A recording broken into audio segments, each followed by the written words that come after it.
All right, this is Ace with RockRevolt magazine. I am here with Steve of Rivethead. What's going on this afternoon? Hanging out, being excited about our new album being out. Just ready to write some more music. We just put out number 9. I think number 10 needs to come out soon. So just grinding, man, no stopping. Hell, like I said, this just came out May 5th, and you're already ready to go. Absolutely, yeah, you can't stop. We haven't got the big tour support money, so we're not out on the road consistently. So when we're off, which is most of the time, unfortunately, we get a lot of time to write. So we're going to keep pressing new music. Right on, and pretty exciting. You guys partnered with Pavement Entertainment to help get out the new album, which is Fix Our Enemy, right? Absolutely, yeah. I started a little campaign. I was getting ready to kind of do the do-it-yourself thing and started pushing the album, and I probably got to maybe the 9th or 10th email out, and I got an email back from Pavement saying, hey, let's work together on this. Oh, and yeah. I was kind of shocked. Yeah, I didn't expect it. I was like, wow, this is cool. And Tim over at Pavement and I just started chatting back and forth, and here we go. We decided to partner with it, and they're helping us push it. So this is really exciting.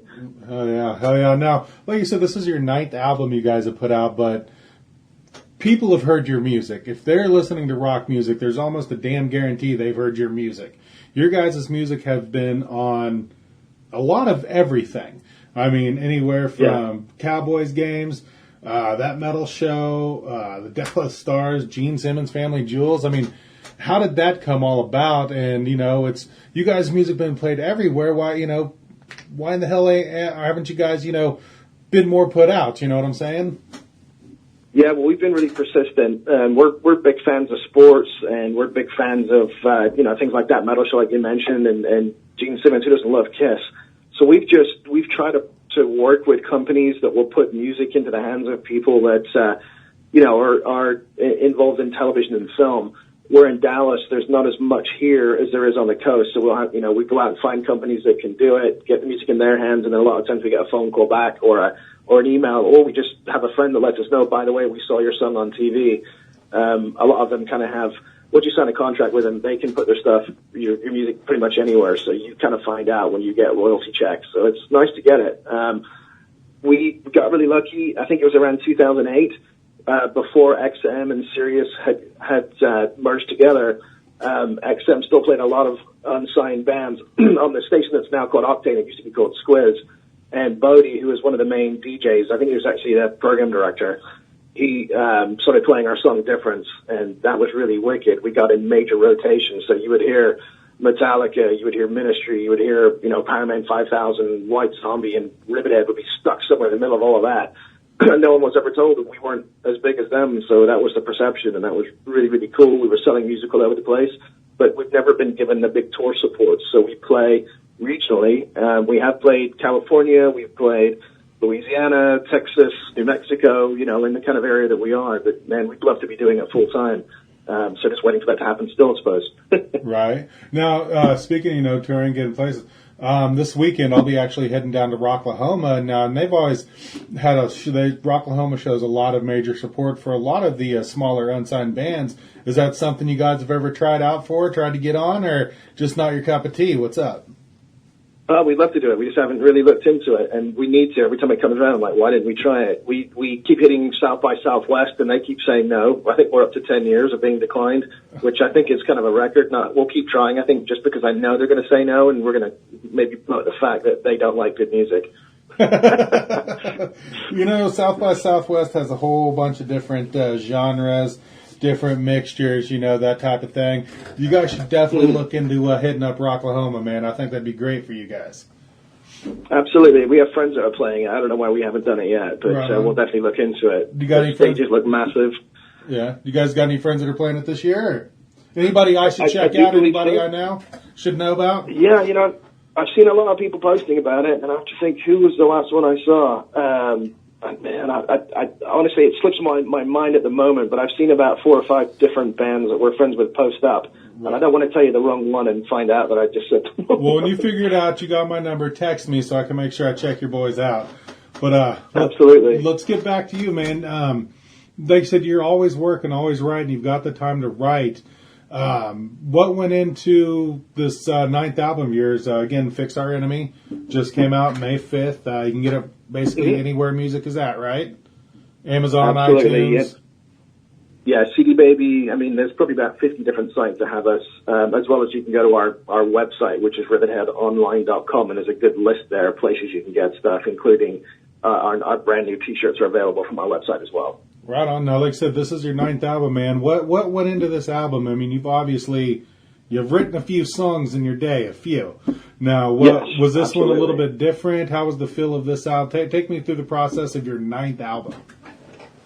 You know, you try not to be too repetitive, and you try to write songs that maybe cover things you haven't covered before. So just kind of reaching out, just trying to think of new ideas. I started writing, you start thinking, how have you made it this far in life as a band, as everything? And that became the root of one of the first songs we wrote for it, which is called We Must Be Ghosts, which basically looks back on your life and you think about all the times you were in your car and almost hit somebody, or they almost hit you, or the time you almost fell off something very steep or tall that could have taken you. So that's what that song's about. So that kind of started the writing process of how did we get here? And then we started thinking of things that we can use. Like you mentioned, we had a lot of music used by sports teams. So Fight Win came in. Well, let's write a song that can get used in stadiums and hope they'll play it. And it's kind of a crowd-pumping song with cheerleaders spelling out Fight Win.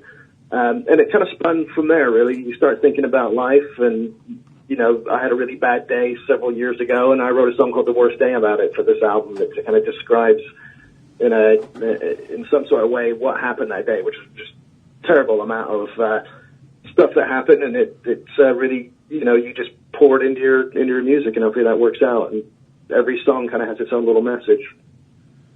Oh, yeah. No, like I said, since you've done 9 albums, you've done so many songs, you've got to dig in deep, maybe get a little more personal, which it sounds like kind of you did on this album, correct? Absolutely. We went everywhere from, losing 2 members. We had our drummer who decided he was going to take a gig that involved him working nights for a software company. Yeah. Our bass player just retired from music, so we had to get through a lot to get here. And A New Beginning kind of hits off on that, but it also talks about just never giving up. It really hits on that, as well as we wrote a song called She's So Wicked, which is about my female friends who do cosplay. And it basically is an anthem, like a supporting them, and kind of saying no to people who think they can walk up and just, cop a feel on a pretty girl in a small outfit kind of thing. Right. That makes sense. Right. Yeah, that totally makes sense. Yeah. Yeah. Cosplay is not consent. Exactly right. Yeah, that ain't no shit. Right. Yeah, I've always thought those girls are pretty damn brave to be wearing next to nothing around a bunch of drunk, nerdy slobs, okay? Absolutely, and that's the crowd that's there, really. You've got these beautiful girls, and then you've got these dudes who just have never seen a girl that pretty in person. They think because they paid $20 to get in, they can walk up and just grab them on the backside or something, which is really, it's far from appropriate. So, right. There are other clubs in those cities they can pay $20, walk into and grab a girl by the backside if they want to, if you know what I'm saying. Absolutely. Not admitting I've been to most of them, but yeah. I haven't been to any in Dallas yet. That's one city that I am lacking in. So. Oh well, you've got to come to the clubhouse. That's a big thing. I mean, if you're a rock fan, obviously you are. You come here and you visit the clubhouse, and there's a lot of the Pantera stuff is on the walls because Vinny's a part owner of it. Okay. Diane's guitars are on the walls, and they play a lot of rock music. As a matter of fact, the last few weeks, if you've been in Deep Ellum in Dallas, if anybody lives in Dallas, you'll notice some girls have been walking around promoting the clubhouse, and half the time they're out and about, they're promoting us as well because they're wearing Rivethead stuff. It's not that they're out on purpose promoting us, but they're doing a damn good job. And apparently they dance to us as well, so you can't lose. Yeah, you can't. Yeah, you can't. I'll be down the weekend of the 18th in June for the Scott Stapp show at Teresa. Might have to make a trip afterwards. So it's well worth it, and they're open till like 4 in the morning, and it's BYOB. So if you're on a budget, you pay your $20 and you're good for the night. Hell yeah, I can't beat that. Well, let's talk about a few things you've got lined up, actually, for the next few months, man. You guys are keeping it busy, playing You like I said, you don't have the big touring money to get out, but you're definitely playing around the house quite a bit. Quite a few gigs lined Absolutely. up. What's this Rivethead Rocks? Is that like your own kind of gig you guys are doing, supporting? Rivethead Rocks. I'm not even sure which one that is. I know we've got in July we're playing Trees as a benefit for Alzheimer's. Right. Yeah. And we're playing with Adrenaline Mob on July 11th at Gas Monkey. And we've got gigs coming up in Austin at Dirty Dog Bar, as well as we're playing Curtain Club August 26th with Razorblade Dolls, who are really good friends of ours. And in July we're playing at Clicks in Tyler, which is a fantastic venue. Oh yeah, so like I say, you guys are keeping as busy as you possibly can. And it's tough. You guys actually, this is a debate that we've had up here in this area, which I would like to get your opinion on, since you guys play a lot in the Dallas area. A lot of people talk about oversaturating the market with their music. Right. It doesn't seem like you guys are too concerned about that, man. What is your thought? Because you guys have got 3 shows in July all planned out. The 2 in Dallas, 1 in Tyler, which Tyler's, little bit southeast. What's your thoughts on people thinking you can oversaturate yourself in a market?